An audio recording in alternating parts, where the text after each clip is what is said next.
Assalamualaikum, salam sejahtera, salam Malaysia Madani. Okey, kita tengok hari ini kita berada di puncak Komtar, okey.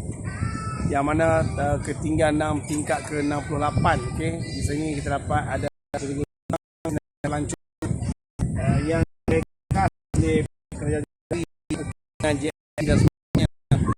Kita untuk kita melihat Pulau Pinang secara dulu. Kita boleh tengok. Okey, tunjuk sekarang. Pulau Pinang, tengok batu laut, Pinang. Kita tengok ini Pulau Pinang ni.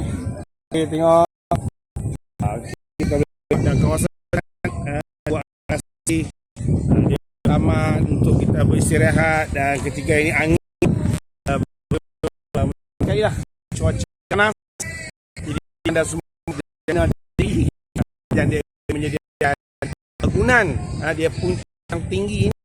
Sebenarnya di sana ada destinasi pelancongan yang hebat. Itulah menggunakan kesempatan yang ada, bangunan tertinggi untuk jadikan